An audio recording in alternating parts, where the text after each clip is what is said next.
Hey guys, Dan and Janae and Mandy, and we're going to talk to you about how to properly spot someone when performing a back squat.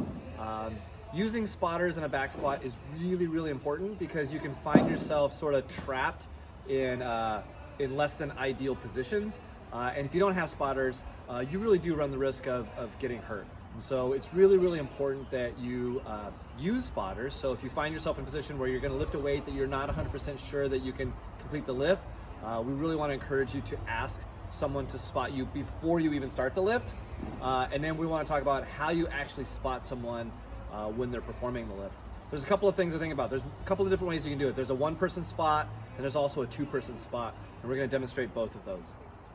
Some things to think about when you're spotting someone is that just because someone starts to slow down in the lift doesn't mean you necessarily need to jump in there and grab the weight from them. So what we're looking for is if they come to a dead stop and they're no longer moving up, or if you start to see them going up and then they start going back down, they're not going to complete that lift. You're going to need to get in there and help them out, okay?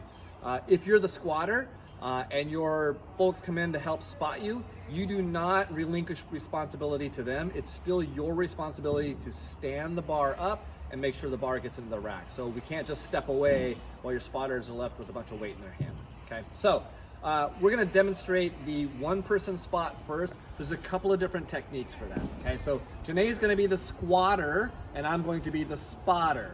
So the technique that I tend to use, and especially if it's not super duper heavy weights, is that I will just stand behind Janae as she's squatting. I'm gonna follow her down with my hands right out here, and as she starts to come up, I'll just put my hands on the bar, and I'm just taking some of the weight off the bar as she starts to stand up. So if it's not super duper heavy, I'll just go hands on the bar, okay? Something that's a little bit more secure and some athletes really like is actually if you kind of come in there and give them a little bit of a hug, if you will. So as she comes down, I'm gonna put my hands here under her body, and as she comes up, and I can just help lift through here, okay? So you can go ahead and just rack that bar. So those are a couple of different options for a one-person spot. Again, I tend to like to go hands on the bar, but if the weight's a little bit heavier, then I'll step in and kind of give that little hug type of a spot. So, all right, we're gonna transition over now to a two-person spot. All right, hey guys, we're gonna talk about the second way you can spot with two spotters on each side of the bar.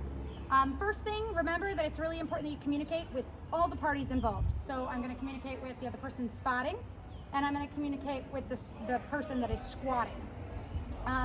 One thing to make sure that you and the person who are both spotting are knowing exactly where they're going to be picking up, whether that's with the weights or the barbell, okay? I like to put my hands on the barbell, and I like to stay super close. So like Dan said earlier, you don't wanna grab it before they actually need it, right? So make sure that your hands are here and you're going down with them the whole time and ready and there, but don't grab it unless they really need it. Okay. Make sure she, the squatter, knows that she has to push up as well. She's not bailing that weight. We're just helping her. Nice. Okay. So now she's gonna go down again. She's gonna get stuck and she's gonna go back down. And here we can see that she needs it, so now we're gonna help her. Notice she's still pushed up, and then she's gonna walk it back in, and we're gonna help her walk it back in. Okay? So really important that the squatter does not bail the weight, because that's not gonna feel good for the two people spotting. And make sure the two spotters are both on the same page of where they're gonna be spotting. So the thing to keep in mind is that it's important to ask when you need help. So a lot of us don't want to feel like we're inconveniencing anybody around us, but it's better to be safe. It's better to get a good lift in or a safely bailed lift than to inconvenience someone else in the workout. Yeah. That's what we're here for. We're all here together. And if you ask somebody for help and they don't need it, then what did you do? You didn't waste anybody's time. Yep. So ask for spotters, even if you think you got it.